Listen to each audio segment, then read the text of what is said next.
I want you to know the only reason I'm consenting to this is because I wish to clear my name. Not that I care what people think, but enough is enough. And if in the end it helps some other people out, well then that's fine too. I consider myself normal, whatever that means. Some people call me a freak. I hate that word. I don't believe in it. Better yet, I don't believe in labels. But what are you gonna do? This was the deal.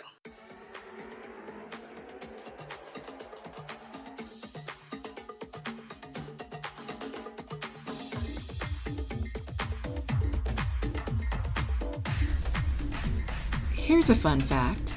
Nobody was waiting for the first episode of this podcast, with the possible exception of my brother from another mother, Joe Rivera, who sent me a psychic bitch slap when I dawdled on releasing the first episode because it wasn't perfect in every way. Since then, a couple hundred friends and strangers, mostly strangers, have graciously listened and liked it and have been on my ass about new episodes since this summer. Now that everybody and their play cousin has a podcast, I'm all up in my feels that anyone bothered to listen, let alone beg for more. So we are back, everybody. I am Evie Jones, and you're listening to the second episode of No Tea for the Fever, the podcast that celebrates, elevates, and occasionally side-eyes some of the world's most captivating films by and or about Black women. Getting word now that Beyonce isn't the only Black celebrity. Some are saying Kerry Washington may also be Black. No, it can't be. She's on ABC. I don't understand. How can they be Black? They're women. I think they might be both.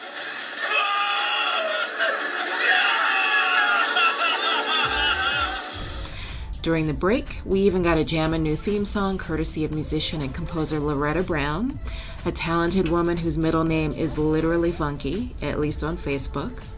You can find the podcast online at noteaforthefever.com, on iTunes, on YouTube, on Libsyn, and on Twitter. And maybe even on the radio if you're within listening distance of Philadelphia's WPPM radio station. And if I can get these episodes down to 59 minutes and figure out how to bleep out the cursing and the periodic potty mouth. This week, filmmaker and novelist Nikki Harmon cozied up to the mic so we could share all our mutual feels about Spike Lee's iconic She's Gotta Have It, which is a whopping 31 years old as I speak. During this episode, Nikki and I gabbed about everything, including Nola's free spirit, Spike's lesbian fixation, how to be nervous about the upcoming Netflix adaptation of She's Gotta Have It, without turning into one of those nerds who's still foaming at the mouth about this summer's Lady Ghostbusters reboot. We also talked about big screen sex scenes, our completely non-sexual affection for boobs, many ways Spike and She's Gotta Have It inspired us then and now, the difference between rape and near rape, spoiler alert, one of us thinks there's a difference and one of us says stopplaying.org, and how much we love Nola Darling's everything. Here's Nikki. Yeah, I don't know that I loved Nola. I respected her. And I thought it would be great if somebody really existed like her.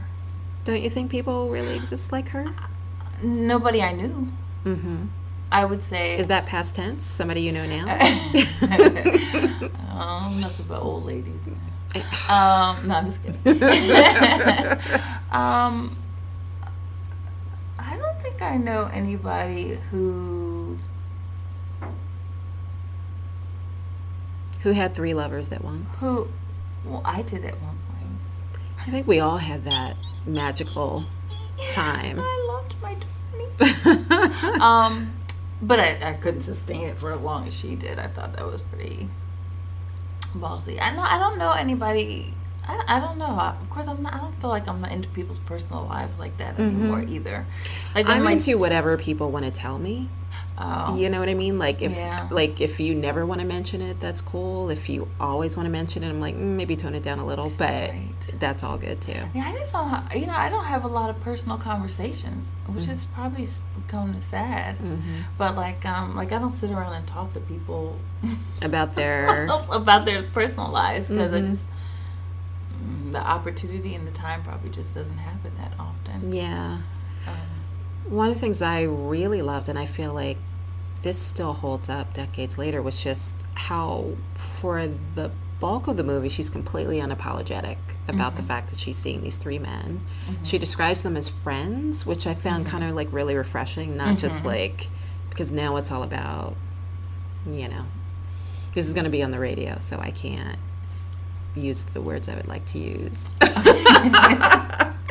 But it's a little more colorful, the terminology. You know, your gentleman callers. When you have multiple gentleman callers. Yeah, I like the way she said friends too. Yeah. Because I thought that's how she said. Because I thought that was accurate. Yeah. I mean, she did love Jamie, and said as much to him. But you know, it's a very unapologetic, open, transparent, and historically male way of being like, I absolutely love you, and I'm also seeing these other people. Right.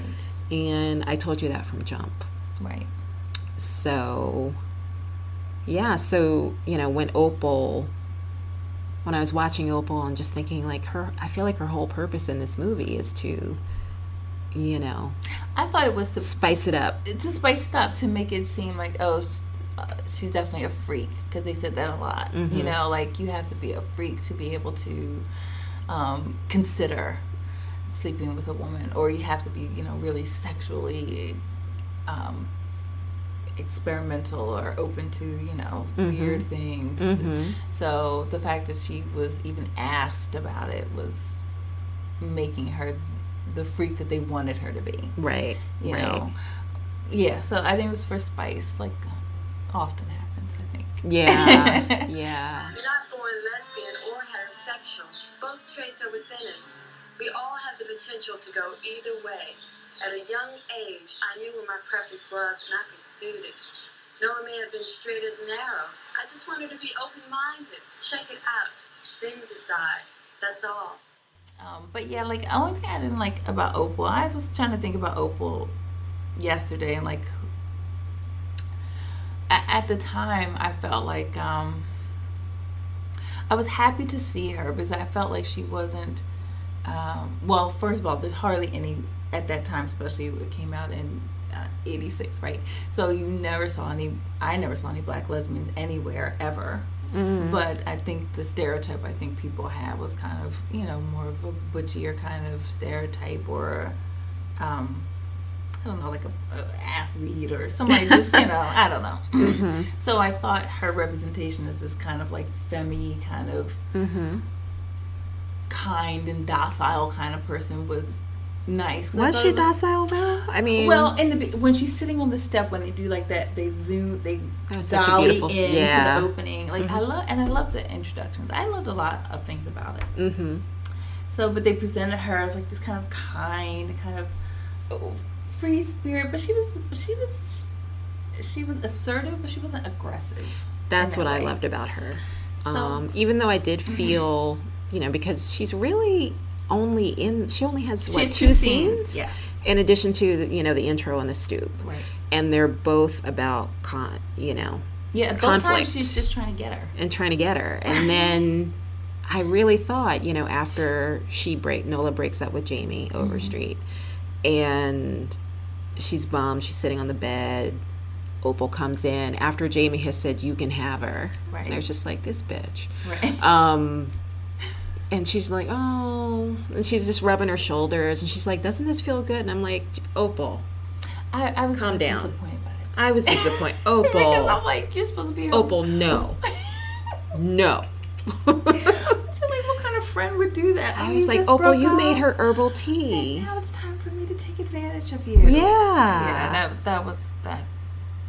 Yeah. Yeah, I mean, clearly it was problematic. And all those kind of sly looks I was watching last night, looking side-eye, but up did you and down. see that great shot where Opal is taking care of Nola when she's sick, which is fantastic, and Jamie comes in, and they've never met before, but he clearly hates her immediately because she's, this lesbian on top of the two other guys he's competing with.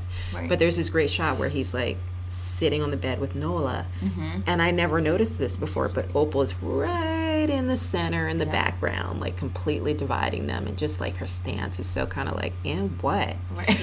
And then he says, oh, thanks, but you can go. And she's like, oh, it's no problem. I love taking care of Nola. We have a lot of fun together, which isn't really suggestive, but within that context, like, you could just see Jamie's nostrils flaring. And then Nola goes, we do. Right. And it was just so angry. And then he's still talking about her after she leaves. And Nola's just like, I am sick. I'm not. Right. Just stop. She's a lesbian. I don't know what to tell you. Right. But yeah, I mean, I wish she'd had a little more, because I felt like the other guys, those three men, they had character. They had character. And her character was that she was a lesbian. Yes. And it was just like, does she do anything ever? No. No. Does she just lesbian? No job, no other life beyond trying to take advantage of when her friend was feeling low. Yeah, she came exactly. in when she was sick. And she came in right after the breakup. Now that you're sick, I might be able to get in there. Right. Or now that you broke up, I might be able to get in there. Yeah. So, I feel like if he looked at her Opal Gilstreet's Gilstrap? Gilstrap. If you looked at Opal's tax returns, it would just say, like, lesbian under occupation. Right. That was her whole job in the movie.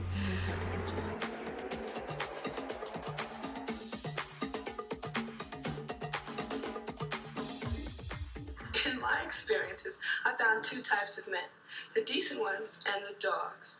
It seems that men are taught not to be in touch with themselves, with their true feelings, but the things that they do say, weak. You so fine, baby. I drank a tub of your bath water.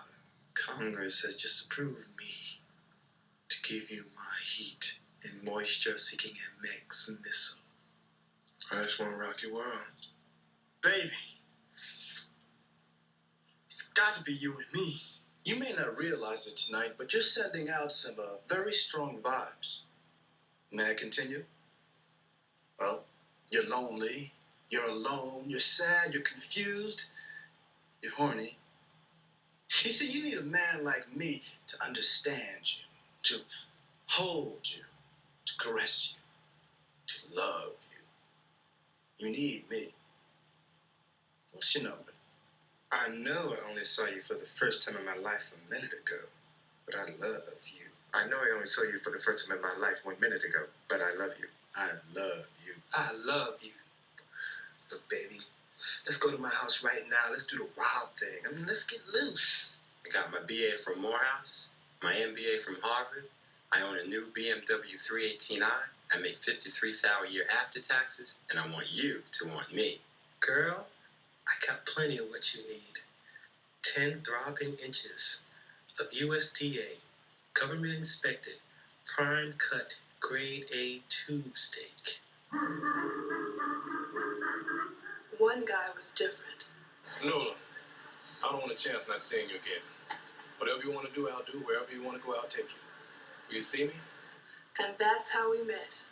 Nikki and I talked a lot more about Opal, as well as Spike Lee's take on black lesbianism in She Hate Me, a movie I'm trying really hard to die without seeing.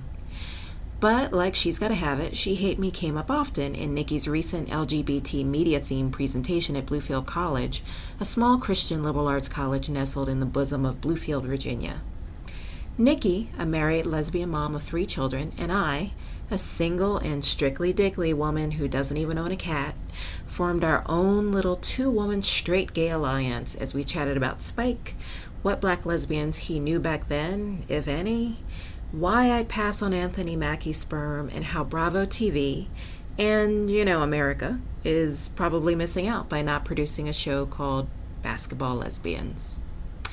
But then Nikki and I moved on to a slightly less entertaining topic, rape, or as Nola Darling calls it, near rape, a still controversial moment that happens in She's Gotta Have It's third act. Now, just to be clear, I know rape happens. It happens often if you happen to be a character with boobs on Game of Thrones. And I know bad things happen to good people all the time. You could be a shining social justice warrior and still wake up one day to find that your new president is a bigoted, bloviating anus with skin the color of that residue you find on your fingers after you have like a forbidden bag of Cheetos.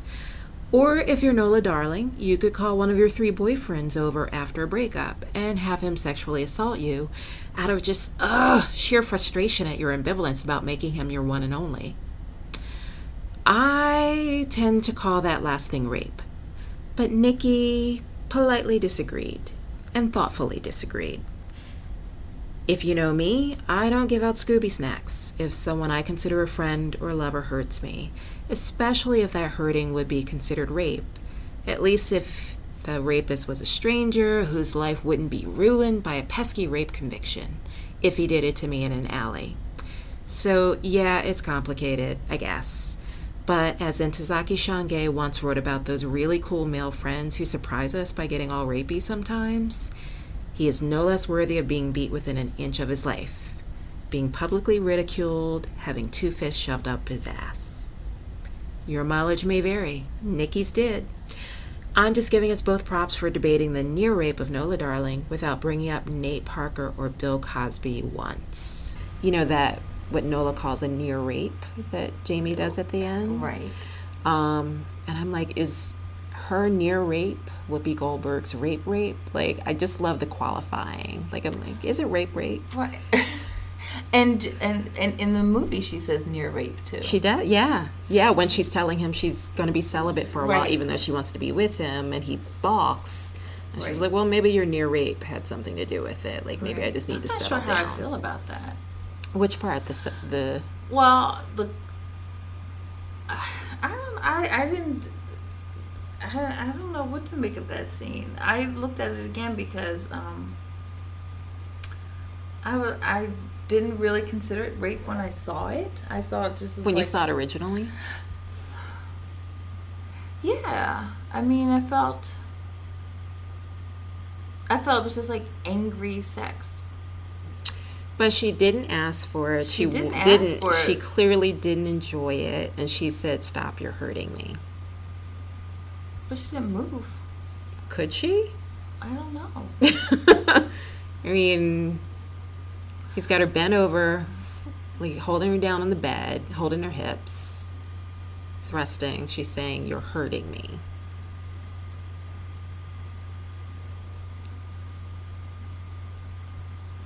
I don't know.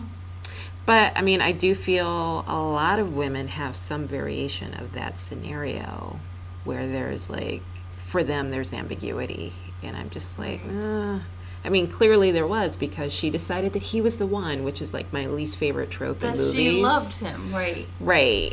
Because she, yeah, I don't know. Like that? Okay. I don't know. Spike Lee, now a long-married husband and father of 2 girls, seems to feel an almost French sort of regret about writing and shooting that scene, which, to his credit, he kind of matter-of-factly described as a rape scene years and years and years ago. And she's got to have it. Jamie Overstreet's biggest regret about that incident is that, wait for it, he kind of enjoyed it. What a keeper. But yeah, I guess it goes to the heart of She's Gotta Have It's main conflict, which, depending on how you look at it, is either who will she choose or who gets to win her. Because as taken as Jamie, Mars, and Greer are with Nola, they all spend an awful lot of their time with her, trash-talking their competition. Nikki and I kind of admired Opal for keeping the spotlight where it should be, on her awesome self. And we love Spike for blowing our then-teenage minds with artful, fun, and quirky black romance, black dating, and beautifully photographed and scored black-on-black sex, even when it made us blush under our young melanin. Also, while we're busy rethinking the Electoral College, can we put a moratorium on auteurs writing and directing scenes where they simulate sex with a hot actor they also help cast? I'm looking at you here, Spike. You too, Lena Dunham.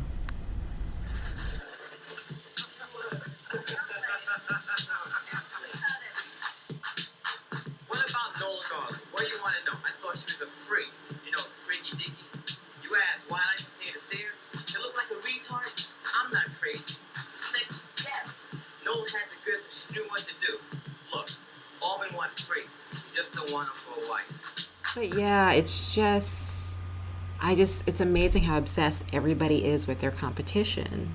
in this movie. Like, there's this great scene. Right. They're all about like competing for her. Competing for her. Yeah. And they had this wonderful colored scene where after she inexplicably has sex with Mars Blackman again, you know. Well, I watched that sex scene. Well, here's another thing I loved about it. I'm trying not to get off topic, but I loved the sex scenes. I mean, I thought, especially at that age, like that was all new to me too. Mm-hmm. Because what part was new to you?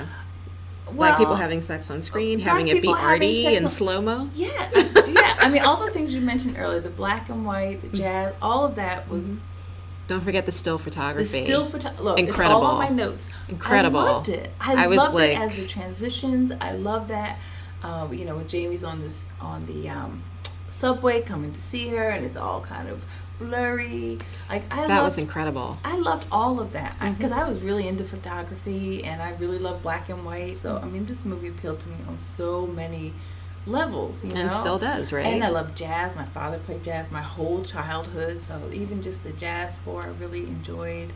And so it was just beautiful to me in so many ways. But yeah, seeing like people having sex, I mean, I think when it came out, I was still, I think I saw it in college. So I think I think it was like 18, 19, because I think Spike Lee So you didn't see it when, like, in 86? No, it was 16. I don't think I saw it. I think I ran. I know I did. I remember very specifically going to the Ritz, and it was a time when, like, telling your mom you were going to see a movie about black people was like, I'm going to see a unicorn, bye. Right. I mean, that didn't even really exist that much back then. Yeah. I mean, like, anyway, I won't get off track. I was about to say something. But I think I saw it at Wesleyan when I went to college because Spike Lee came and spoke. And I think he showed the film. Speak at Wesleyan? Yes. And so I think I saw it at Wesleyan when he came to speak. I believe that's how it happened. I have a terrible memory. But I'm pretty sure I didn't see it in high school. I'm pretty sure I saw it at college. But I started at 17, so I was still like 17, 18. Yeah, me too. When I saw it. Mm-hmm. So yeah, I hadn't seen like a lot of people having sex on screen. Oh, you mean period, let alone brown folks. Brown folks or anybody, and all the movies, and the sex scenes were all like, they make out, and then it kind of, the camera pans off. Huh. Do you know what I mean? But I do, I think, but I had that. You remember those gritty films from the 70s where they were trying to be really naturalistic and serious, and a lot of them had Jill Clayburgh, and Ellen Burstyn getting it in. I don't think I saw. So I'd seen all of that. Oh. So for me, it was different. One, to see brown folks, but also to just see it so artfully done. Right. I mean, I will confess, to this day, a slow-mo sex scene is one of my least favorite things. No. I'm just like, I got things to do. Right. And it just, I don't know, I can't. And also, I always feel some kind of way about directors who cast themselves. Like, he cast Mars Blackman, who's a great character. I could speak of other directors who cast themselves. There's so many, but who cast themselves, and then I guess I'm going to have to lick this actress's nipple. Right. I mean, it's in the script, which I wrote, but, it's a job, and I got to do it. Right. So there's that. But, I also love, like, the scene with Greer, the most narcissistic man who ever lived on cinema and celluloid. Right. Just the comedy of it. Like, you've got the, like, over-the-top jungle music in the background. Right. And he just takes forever to fold the folding of the clothes. His clothes because he's so persnickety. And this was before, like, manscaping and metrosexuals were a thing. But good God. But I had just never even seen anything like that. Right. And then he threw this to me as a teenager was like, he throws away the sheet. There's no sheet. We can see. They were both naked. They were both naked. Oh my God. I don't think if they'd done the same scene with the sheet over them, right, it would have been like, okay, right. But I was scandalized, like, oh my God. Right. I remember looking around on the Ritz, like, wait a minute, they're brown and they're naked. They're having sex, and they're having see them here. Sex right in front of me. right in front of me, and I remember I kind of looked around like an usher was gonna like shine a light in my eyes, Right. Like my mom's coming. Right. I'm right. I know. That's what I'm saying. Like the sex scenes like scandalized me, but I was like, this is great because I had never seen it. I've missed the other stuff you had seen, and it was artful, and it was fun, and it was quirky, and it did like speak to their character. Yeah. And even the Mars Blackman one. So I watched that last night. I had forgotten about that. But even that slow going down on the nipple thing, I even and whatever, Spike for himself. But it was still like, I never saw that shot before, and I had forgotten about it until I saw it again. And then the belly button thing when he was being silly, and then the feet thing, like even the way they silliness shot of it Mars Blackman with just like these close-ups of body parts, like even that, I really just thought it was fun and made sense for his character. And it's such a great character. Like, I can't even blame him for like, extending it to the Nike commercials, because I don't want to see that guy go away. Right. Though I'm kind of curious about Mars Blackman at like 52. Like, who is that guy? I don't want to know him at 52. Probably no one does, and it's probably not amusing at all. Right. He was already like treading a thin line. You got my medicine. You got my medicine. Did you get my medicine? Did you go to the pharmacy to get my medicine? It's so weird. Like, when she breaks up with him at the end, she says, what does she say? Like, maybe it's time for you to grow up. Yeah. Which is true, and which I'm sure he even knew, but it's such a childlike character. And I was watching the Thanksgiving scene where she crazily invites them all over, which has a real logic in the movie. She says, you're all going to meet anyway. Right. They're all up her ass about each other anyway. Why not get it over with? At the most stereotypically tense yet loving gathering of any American person's year. Right. So you have all that familial tension, and then you add like sexual tension and jealousy and competition. So great. But I was watching that scene and I said, oh my God, Mars Blackman is on a booster seat. Like, I don't know if it, like, was he on a booster seat? He's on a stool, but like, the other two are in suits, and he's got his like b-board gear and his sneakers and his fade, and he's like, I was like, why is he so he's perched on a stool like a kid, like he's totally the child in that scenario. I didn't even notice which that. was hilarious to me. I feel like the Thanksgiving scene is just, I liked seeing the three of them together a lot instead of just carping it. Like them bitching about the other two like got really old for me.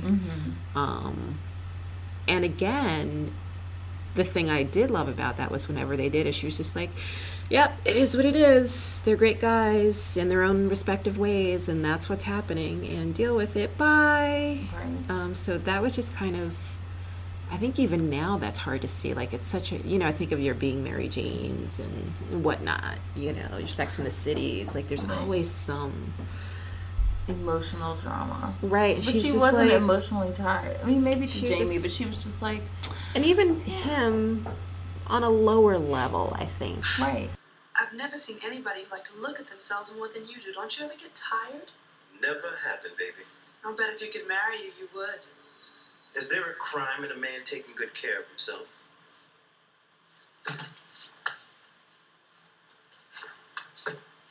One, two, three, 4, 5. Aren't you going to join me, honey? I'm working. The minute you get fat, I'm leaving you. If you weren't fine, I wouldn't even bother with you. I was always like, why is she even hanging out with Greer?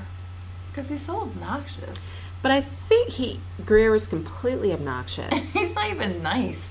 He's not even nice. I mean, he says, I think it's their horrible first thing. things. Like, he says, the moment you get fat, I'm leaving you. Yeah. And if you weren't fine, I wouldn't even be with you at all. Like, why was she even dealing with him at all? But I think... Because he was fine? I think she was with him really for the same reasons. She was just more... They created a picture together. They were a beautiful couple together. Right. Like, I love they went out to dinner and they both had their hair slicked back. Right. And they're like, true. I think she liked the picture they made together, and if she had to listen to his BS, that was that, and his generous endowments and Oh, ways. right. I saw when he took off his pants. I was like, oh, I missed that the first time. I had a greater appreciation for it that as was a. more about the sex for her. Yeah. And hanging out. He had a nice car. He had a nice car. People will do stuff like that. Sure. You sound like that was so far away. Would I hang out with somebody? I guess like. I mean, back then. The first time we saw this, we were both teenagers. Right. I guess that would make sense because I didn't question it then. As I watched it now, I was like, "Why is she even with that jerk?" Mm-hmm. But I feel like now that I'm older, I question her being with Mars Blackman a lot less. Like, you need someone who's funny and light. Yes. I have since been inspired by your needs and courage and made full by the warmth of your laughter. You have allowed and guided me into your heart gracefully. Timing, you say. Yes, timing. The eternal rhythm of natural love.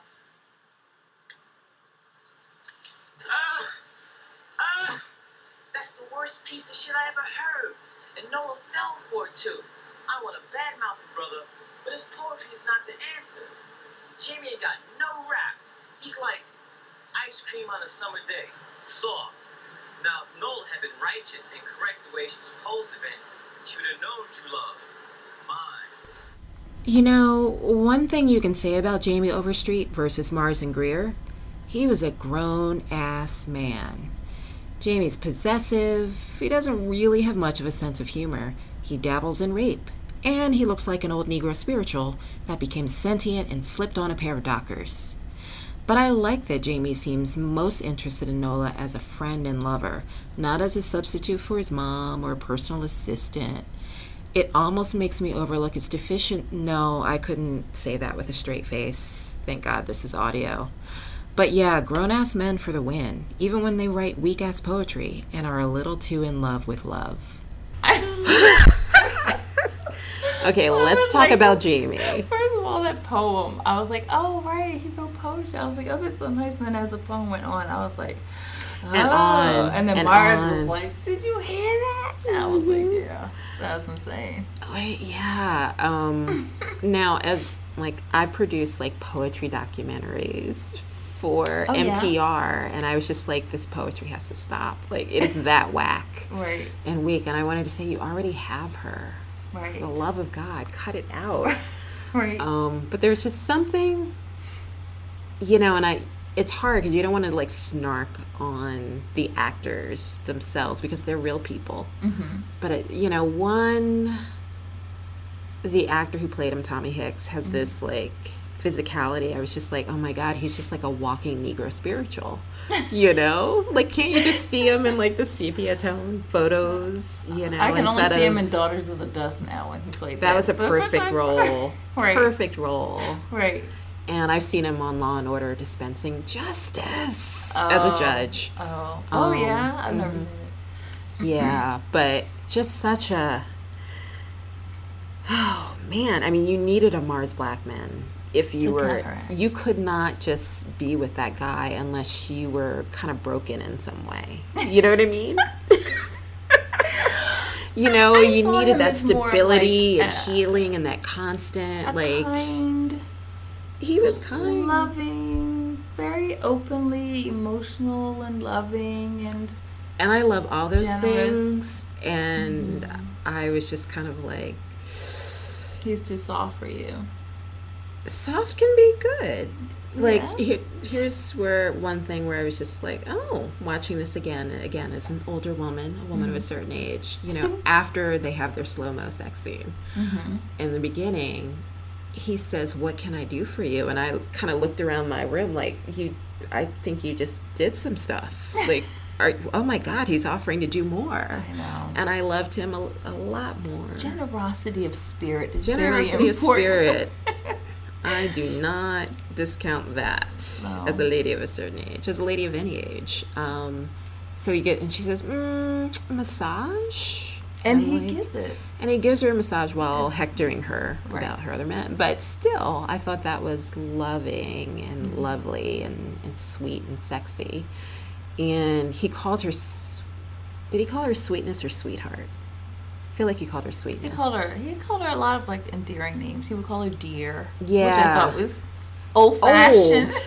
But that's what it sweet. was. He just seemed really old. An old soul, maybe. He's got those old soul eyes. He did. I liked his opening scene when they first met, when he followed her. I thought that was so sweet. I like that she knew he was following her and she gave him a smile, because it was one of the few times in real life or in the movies where the woman was actually like, oh, you're cute too. So it's this kind of mutual thing, and like she stops and has some he has to seek and find. Right. And she's like leaning, against the subway thing, waiting for him with a smile, which was, there's a mutuality there, which I loved, instead of this like, I'm stalking you. Right. And she's just shopping, Right. and he's like Right. on the hunt. So that was adorable. I thought it was.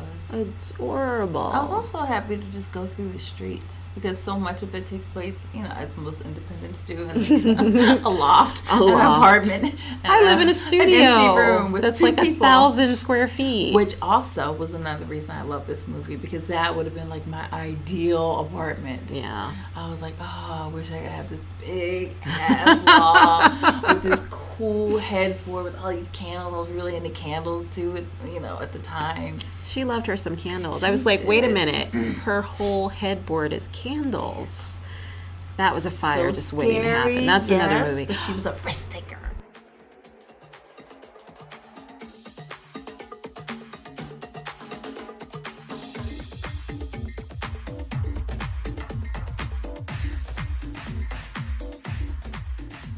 I'd planned to do a She's Gotta Have It episode almost as soon as I admitted that, yes, I was going to search the couch cushions for the time and energy to produce this podcast.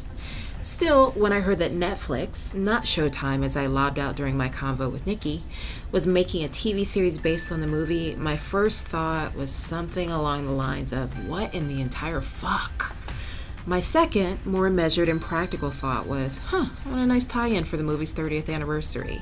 Synergy! As it turned out, Nikki did not know about the upcoming She's Gotta Have It series, and her reaction was closer to my first one.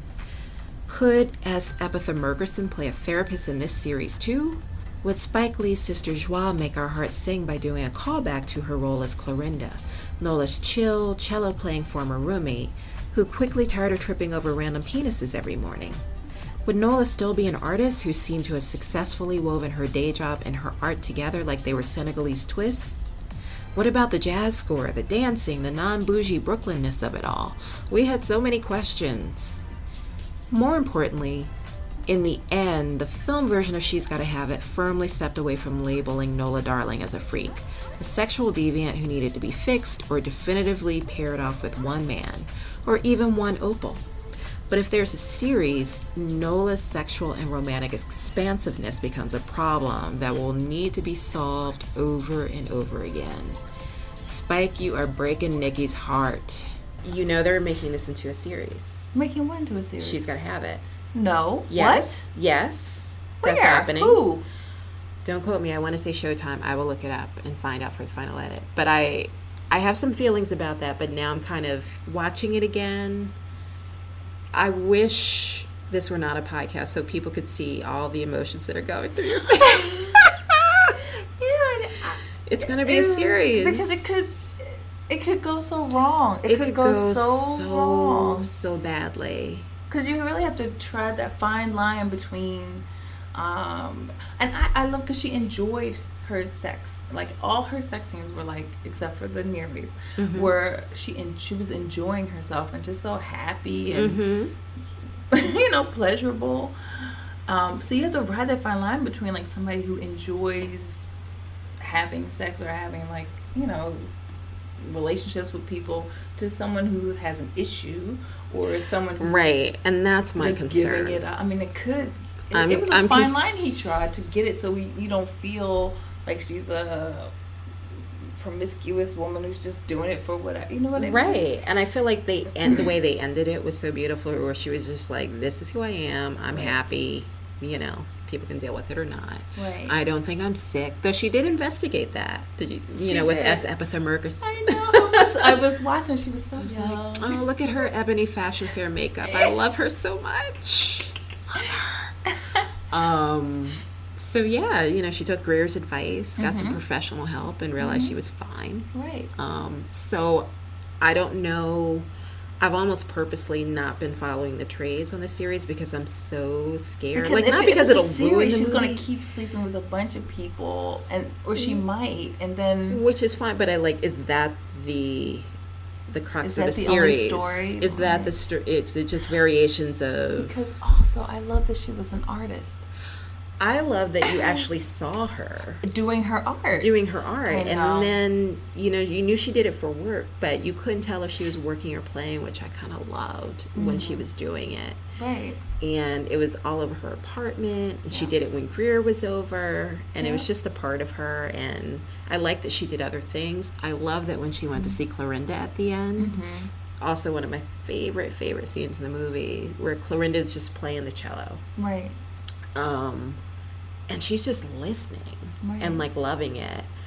And even though she kind of went over to bitch about Jamie, she also came to listen and just reconnect with Clorinda. And Clorinda says, "Yo, I don't want to sit around my apartment being all sad listening to your stuff. Right. You're bringing me down. You're bringing me down. I don't know what to say. Good luck with all your men and your penises. Right. Love you like a cold sore." And then she says, "I'm just gonna, I'm gonna play some more," and she does. And Nola is just so happy to be there, and just be with her girl. And they admit they miss each other and haven't, seen each other in too long since they were roommates. And Clorinda just couldn't handle, which I understand, seeing a new penis in your bathroom every morning is. That was my college experience where I was like, really? Oh, really? That first year was brutal.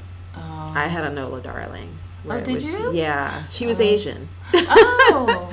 She was a lovely Korean lass who made a lot of male friends. Oh, wow. Constantly. So, but that scene was just so sweet. And, another side of Nola, she grew up with a father who played the piano constantly. Music was a big part of her life, and she just appreciated it.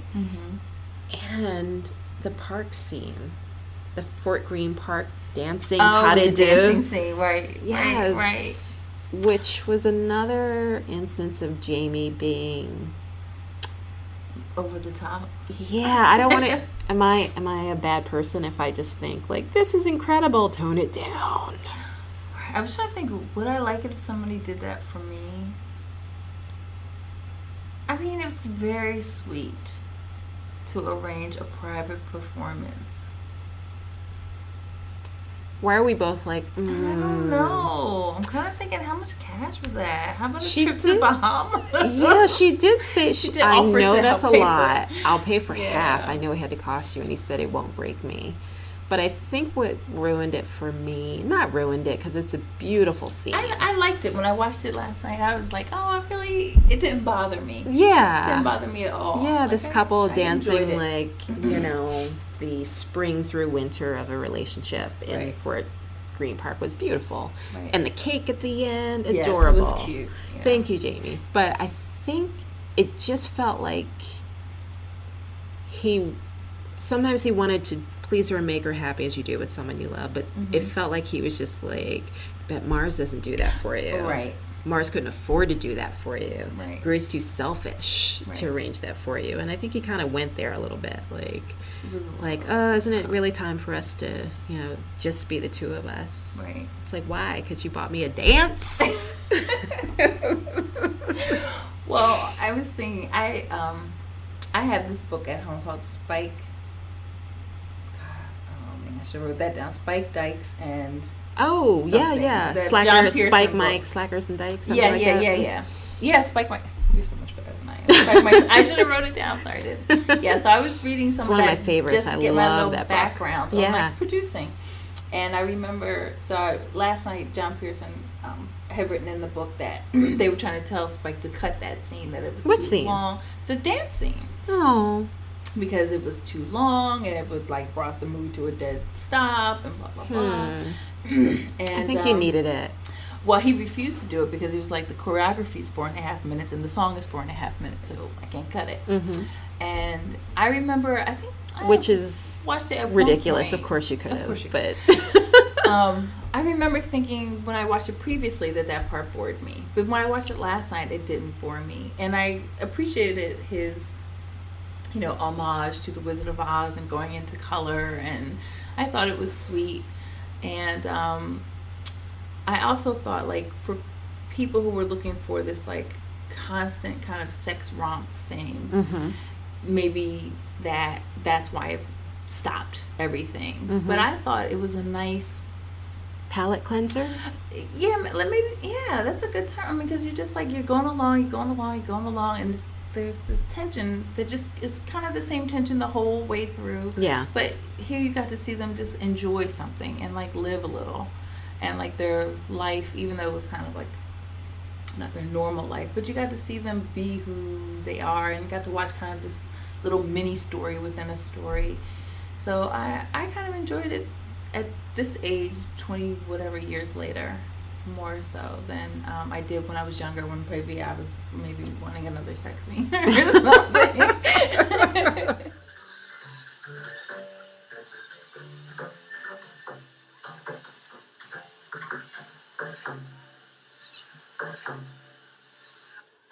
I still don't practice like I should. Sounds fine to me. Anything would sound fine to someone with untrained ears. I am not that bad. So why are you showing up today, Noah? I've been thinking about you. I haven't heard from you in ages, and you've got my number. You have mine, too.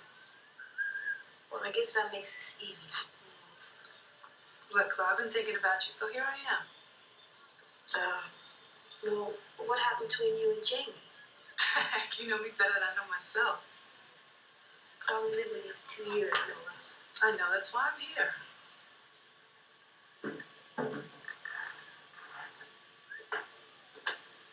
So, let's hear it. I think I might have really fucked up this time. This time. Chloe, I need your help and your blame. Okay, I'm sorry. Never saw Jamie act like this before. Hates me. Come on, I don't think he hates you. I'm telling you, he does. I don't even want to try to guess what you did to make him feel this way. It was the same stuff, my other friends. Except I guess not anymore, huh? Well, I don't know what to tell you. Nothing. Don't be a stranger. You know where I live. Listen, I don't want to sit around here and let you get me all down. You wouldn't let me if I tried. Sorry. Nope. I miss my roommate. So do I. You do? Mm-hmm. Okay. I'm gonna get back to my music. Okay. I'll be quiet. Now look ahead what we started. Got that teeth, expand your mind, you're gazing. Lift the fever for the broken hearted. Stick with me. We're gonna write new rules together. Nikki and I spitballed some She's Gotta Have a TV series episodes just for giggles, mostly to mask our low-level horror about the whole thing. But one of Nikki's concerns about the series turned out to be highly specific and unexpected, and I somehow wound up introducing the term sex sock into the conversation and bidding a fond farewell to the term wife beater. You know what I'm worried about? With the series or just in general? With the series. Boobs. You're worried about boobs? Yeah. Because I really enjoyed her boobs. Do you know why? They were real boobs. They were not surgically enhanced boobs. They were not huge boobs.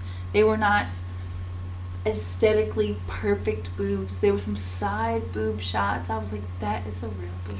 It's funny. I too thought about boobs during this movie because it's my, everybody, this still happens, but a little bit less so. But I remember when my boobs came in. Mm-hmm. Came in a box from Land's End. And, they're of size. Mm-hmm. Like, they were just jaunty for a little bit, and then right away they were like, nope, you're going to have this massive thing for life.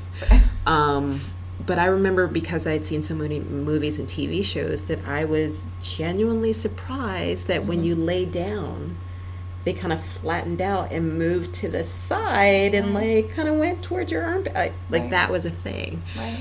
And so I remember watching the movie again, and it was just nice seeing them just lay, and you never see that. No, because they would pop them up or tape them up or something. You're under the sheet. Right. It's all about the sheet, Right. which is strategically tucked in a way, like, or like way too much. And like I didn't feel like I just liked her look. yeah. Like she wasn't overly sexual, like in her dress, and I just felt like I liked the way she looked. I thought she was beautiful, and she wasn't like over sexualizing herself because she didn't have to. She was, you know. And that's I miss that. I miss that too, because clearly she's such a sexual character. The movie is about that specific thing, Right. but yet she's not. You know, she wears these gorgeous, crisp, oversized, like, white shirts that could have come out of, like, a Nancy Meyers movie. You know, like, Yeah. she could have been at Martha's Vineyard. And a lot of shirts that I realized, oh my God, I can't use this term anymore. But I was like, oh, cute wife beater. Like, when I was a teenager, like, Right. that's what you called them. Yeah, I know. And I was like, I I got my pad out, and I was like, tank top, Tank top. camisole. Undershirt. Undershirt. Yeah, though I mean, this is, you know, you don't see women with big boobs just letting it all hang out, because that's still not something. There's an aesthetic. There's to an boobage. aesthetic there, because Yes. they're out of control. It's like Right. runaway boobs. Right. So she was the perfect size. Right. And we're talking a lot about boobs, but I feel like it's important. But it was non-surgically enhanced. That's what I Yeah. thought was just, I know. non-surgically And I'm not like a enhanced, boob brown. person, but I just like, I appreciated it watching. I was like, and they're just let to be free. You know what I mean? And there was like no, and Free to be I you was and me. surprised at like how, as an actress, you know, how, because I don't know that any actress, I don't know. But I just thought she had a lot of nudity in it. Of course, you would have to for this kind of film, but Right. she seemed very comfortable with herself, and I don't know. I appreciated it. Probably somebody who's not as comfortable, but For some reason, like, I found myself averting my eyes from the scenes with Greer.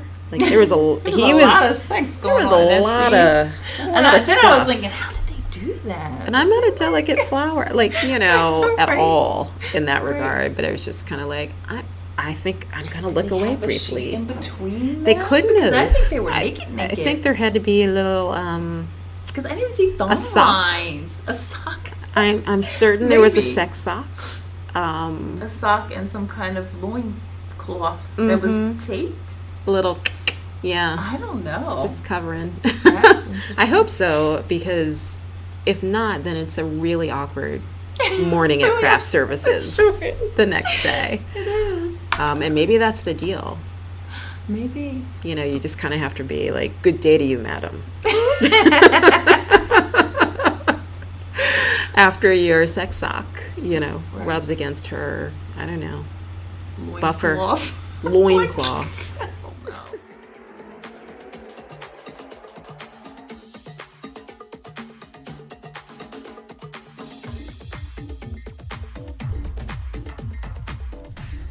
So, yeah, we went there a little bit. But that's sort of appropriate for a sophisticated indie sex comedy like She's Gotta Have It, right? We weren't ruminating on the mammary gland aesthetics of the Harriet Tubman story. But because, like Sly and the Family Stone, we want to take you higher, Nikki and I circled back to how much She's Gotta Have It and its multifaceted artistry rocked our worlds not just back in 1986, but even more so now, and brought your humble host and narrator to unexpected tears. I wish I could quit you, Spike. I was just impressed. I was just impressed all over again with it. Yeah, I mean, the photography, which I had not forgotten, but I was surprised watching it again how much it just moved me. You know, because it started out with the older stuff from like, you know, Brooklyn in the 40s and 50s. Portraits. Yeah, just, I was a little verklempt. And I lived in that area for a long time. Like, I lived a block from that park. Oh, okay. And like 2 blocks from where they shot it. And like seeing his dad, like I used to see his dad on the street. Oh, did you? And, yeah, and his dad played Nola's dad. And, you know, he had a lot of, as anyone should, like, there are a lot of his friends and a lot of his family in this movie. So it just felt like this really successful labor of love. And I just felt like I mean, I remember when I saw it as a teenager feeling really proud of him, like this guy that I didn't know. I didn't know what he would go on to. And just like just so moved in the theater, like, I can't believe he did this. Right. And it was so well done. I mean, I wrote down there was like so many things I really loved about it. The uniqueness of the opening credits. I loved her loft. I loved the confessionals. The cautionary tale kind of told in retrospect. Yeah. Because all that was kind of new. The black and white, the formal introductions to the characters with the dollying in, and then the black screen with their names. She as an artist. The jazz score. There was something else I was just thinking about. I wanted to say. Oh, yeah. I was to what you just said. It did. I wrote. It felt like a low budget, but like in the best way possible. Yes. Like you and some friends made a really good movie together. Right. And right. That's what it felt like. You like. There's sometimes there was laughing, and you knew it was like real laughing, and then there was like these long takes. Especially with Mars, where it was like a 2-shot, and they just let it run for like 3 or 4 minutes, and they just did the dialogue, and it was really funny. Yeah. So I too felt like it felt personal. Yes, exactly. But like artful at the same time. Exactly. And I thought this is an amazing example of using what you have and using the most that you have to the best end result. Yeah. And again, like decades later, I was just like,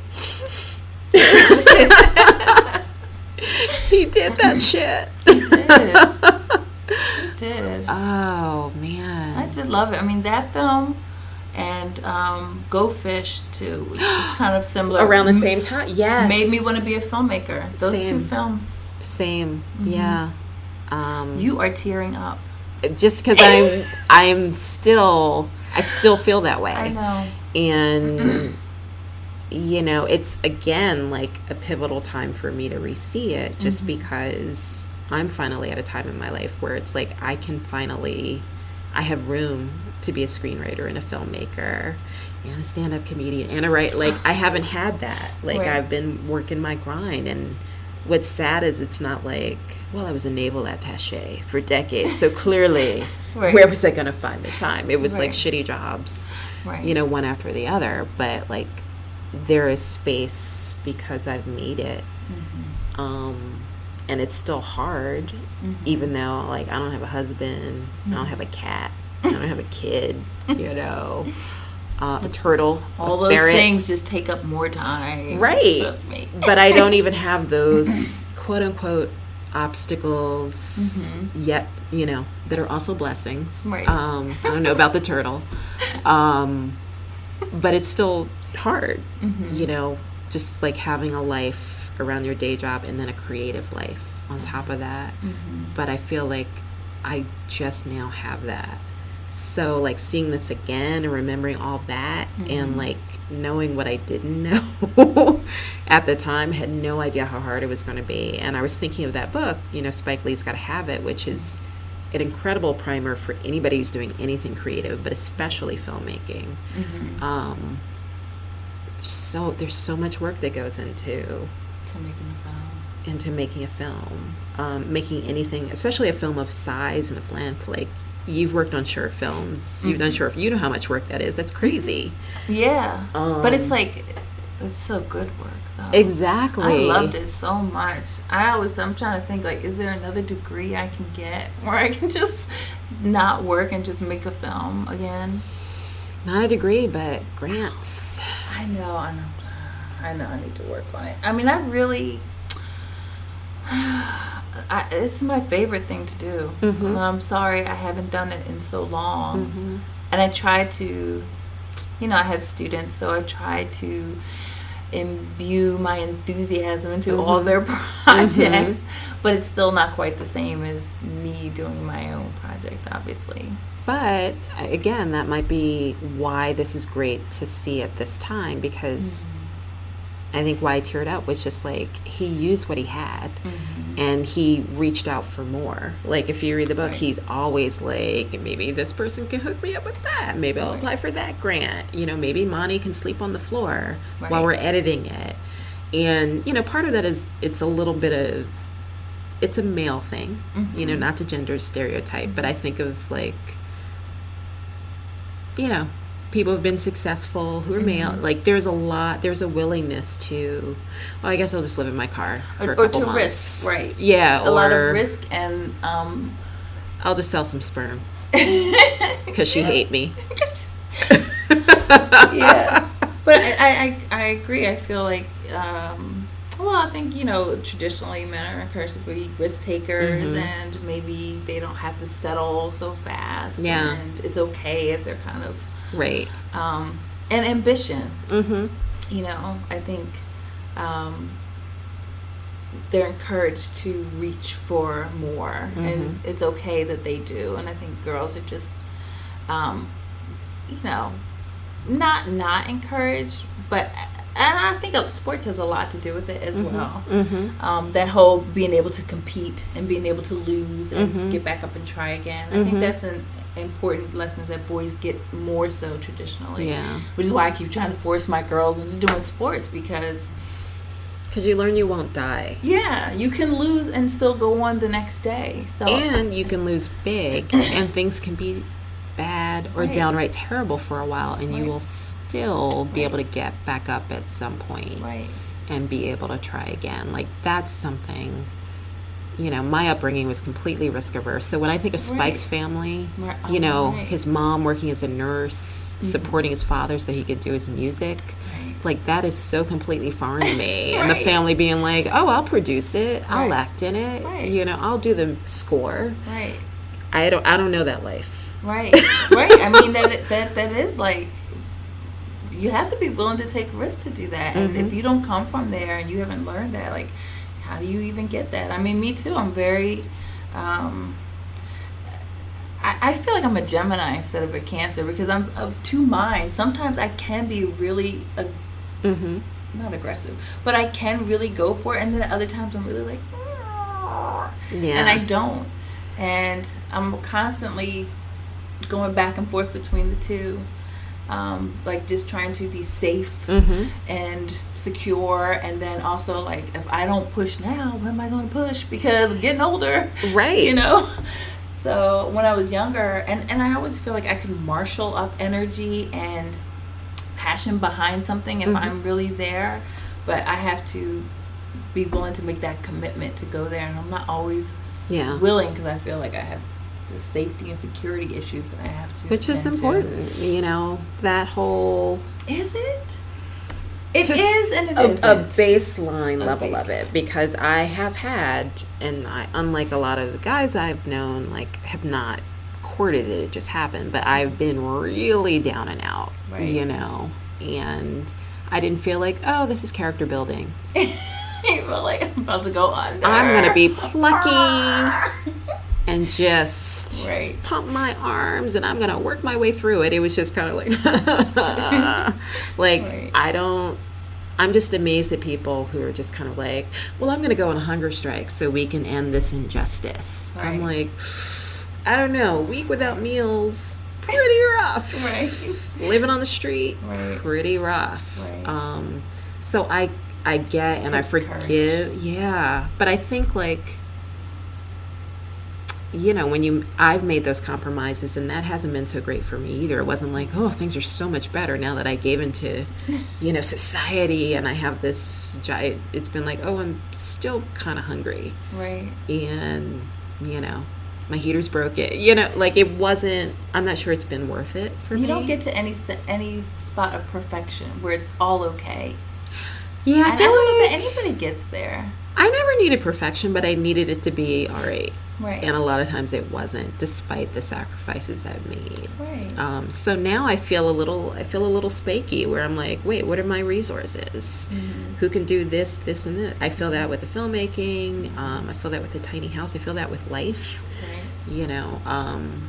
Like now I'm at a point where, again, I was not raised this way, where I can accept help, but asking for anything is still a challenge, but it's something I'm learning to do.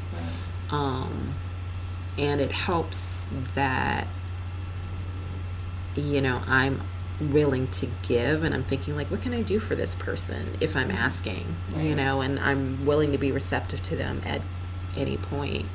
But, you know, if you read like Spike's stuff, he's just kind of like, yeah, this guy's got this stuff. I'm going to see if he can just bring it over on Thursday. Give it to me. And give it to me. Right. So not so much with the, I'll do this for you. Yeah.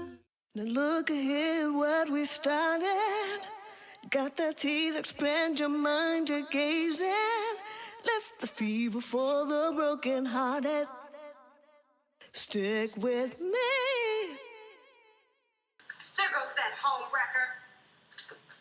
Home wrecker. I know she's trying to steal my man. No good sleeping around, stank bitch. You know, I don't blame Greer, I blame her. She knew he was mine. Nola had loved Jamie, it would have been different. Love? Oh, come on. She just fucks them and leaves them. It's sisters like her who are corrupting our men. The few good ones left. I'll be damned if she takes Mars from me. I'm 4 months pregnant. Mm-hmm. The decent black men are all taken. The rest are in prison or homos. I've gone to bed alone too much already. I'm from Brownsville. We don't play that shit. So what should we do to her? Let's set the bitch on fire. Your fucking days are over. Miss Girl. We'll never steal another man again. As I was editing this episode, a news article kept popping up in my feed with an accompanying photo of Spike Lee mugging with America's new president-elect, also known around these parts as he whose name shall not be spoken. WTF Spike Lee. I'd already ignored it in print on the newspaper's website and swiped left when it popped up on my app, but it would not be ignored. Nikki and I couldn't help but wonder during our convo how she's got to have it would have fared if Facebook, Instagram, Snapchat, Tumblr, YouTube, and Black Twitter were around to debate Spike's alleged uppityness, to adopt Jamie as a member of Hotep Twitter, or to spread memes of Mars Blackman begging Nola to let him smell it. And a confused melanin challenge person somewhere, or maybe a young Ben Carson or Clarence Thomas, would no doubt be enraged that Spike made an all-black movie and they decide that he was the real racist, as one does. And don't get us started on Do the Right Thing. And again, so grateful that we did not have social media when we were making all of our mistakes. Yes. Because even so, like, even with his creative endeavors, I mean, this movie could have been, like, if it came out now, there's so many people with comments. Mm-hmm. They could have torn it a million ways to Sunday, and you would not be able to enjoy it for what it was. I really feel like I'm about social media, but definitely there's some downsides too. Because I think people dissect and tear apart stuff, and if you read all that stuff before you even see the piece of art, you're going so I feel like burdened with other people's opinions. Yeah, I mean, as I get older, I realize a lot of people haven't created anything. They just comment and tear apart, right? And I think once you tried to create something, especially more than once, you become a little more thoughtful. I hope so. I tried to blog, right? And the blogging it's a lot of work. Well, yeah.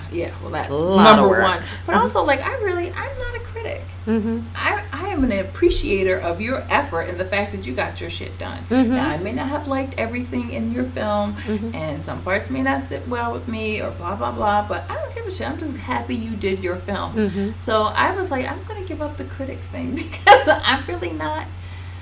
And I'll let other people do it better than I would. You know what I mean? Like, I'm not going to reach back and pull up all this film theory to dissect, like, people's, films. I'm just usually happy that people are making work, and I really just want to be with them making work. I'd rather have something that people can critique than to be the one critiquing other people's stuff. Yeah. Because I tried it, and then I was like, that's not really me. I'm more of like positive person. Like, I don't want to tear apart somebody's work. They worked hard, and I know how hard it is. That's what I'm saying. And I also don't want to do it because that's my job. Like, I don't think everything needs to be commented on. Right. I don't think everything needs my 2 cents. Right. That's why I don't post as much, because I'm like, people have already commented. I don't need to. If I don't have anything new to add, I'm not adding it. Different, or if I'm not really feeling it. Right. What is your favorite Spike Lee movie? Oh, I think this one would be. Really? Yeah, I mean, I've seen. I just saw Do the Right Thing this summer. We showed it to our high school kids.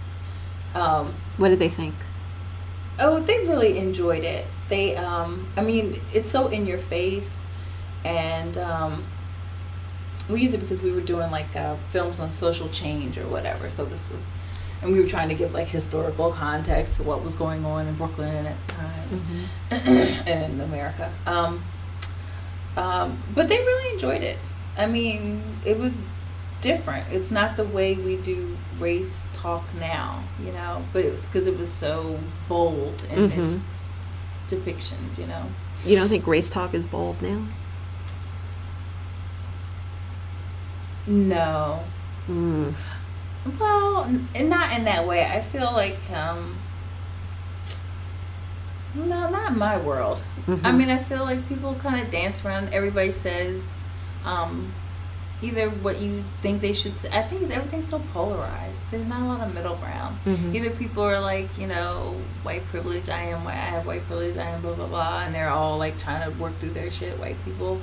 Or, I wish. I mean, as annoying as that can be, I could live with a little more of it. Yeah, or they're like, get over it. You know, it's either like one or the other. And I don't know. I haven't been in like a lot of those conversations. Yeah. It's interesting. I still really love this for so many reasons, and I love Do the Right Thing. I love Crooklyn. Crooklyn's one of my favorites. I love female protagonists. Yeah. So I liked Girl 6, even though it was so strange and weird. That's why I loved it. And it's got all Prince music. So I have the soundtrack. Yes. Still getting. But I like the risks he takes as a filmmaker, even though they don't always pan out. You know, in retrospect, I can now see that Nola saw Mars, Jamie, and myself as a whole, not as three separate individuals, but as one organism. We let her create a three-headed, six-armed, six-legged, three-penis monster. And it was all our fault. I think it came off really well. I mean, I was a little nervous. I'm always a little nervous, honestly, when a male filmmaker makes a film with a female lead. Because a lot of hijinks can ensue. Sometimes where you're like, it always reminds me of that scene in The 40-Year-Old Virgin where, you know, he's describing like sex and he goes, yeah, when her breast is like a bag of sand, and everybody's like, a bag of sand? Oh my God, you've never touched a woman, you know? Like, and that's what some of these movies feel like, where they just like made up what a woman is, and I'm like, it is not even that deep. Right. But I think he did a really good job in so many ways. I love this movie so much. Still. It still resonates with me. And I think that he's done, I mean, I don't even know how many. I was looking at his credits in IMDb, and I was like, oh my God, I'm scrolling. Right. I'm scrolling. He has done a lot of work. But yeah, I agree. I mean, I always loved this movie, and I've loved the character of Nola Darling, and I really loved the fact that the film is just about her and her choices and her. I just thought like she was such an independent, free spirit. It was kind of like who I would wanted to be at when I first saw it. You know, with my own apartment and my own lovers coming through, and being an artist and being like cool but not slutty, but being sexy, but you know, like it was who I would want to be. Probably with all the sex at that age. And maybe in 20 years. But Nola Darling is the bomb. She kind of is, isn't she? Even if her Facebook status is permanently set to, yes, damn, it's still complicated. And on that note, I want to thank Nikki Harmon for sharing her time, her spirit, and her beautiful brain with me. And everyone who made time to listen to this second She's Gotta Have It themed episode of No Tea for the Fever. And mad props again to musician and film lover Loretta Brown, who popped up like a bass guitar playing angel to compose a theme song for No Tea after listening to the first episode. I'm still verklempt. You can find out more about Nikki Harmon, buy her book When I Was Your Girlfriend, Damn It, about Loretta Brown, and about everything we talked about today on our website, noteforthefever.com. Yes, there is a transcript. You can also find us on Twitter at NoTFever, and listen to and rate us, for the love of God, on iTunes, YouTube, and Libsyn. If you're feeling really frisky, send us an email or a voice memo via noteforthefever@gmail.com, or sign up for a twice-monthly newsletter where we keep it really real about the show, our guests, movies, black women in the movies, and every place else, including the moon. Yes, I just saw a private screening of Hidden Figures, and I am hyped. And definitely keep your ear to the ground for a juicy upcoming episode featuring filmmaker, activist, and scholar Aisha Shahida Simmons. Aisha and I not only spent hours savoring Julie Dash's iconic Daughters of the Dust, which has been newly restored and released just in time for its 30th anniversary, but we also spared a few moments to talk about, you guessed it, She's Gotta Have It. Take us home, Nola Darling. That celibacy thing didn't last too long. What was I fooling?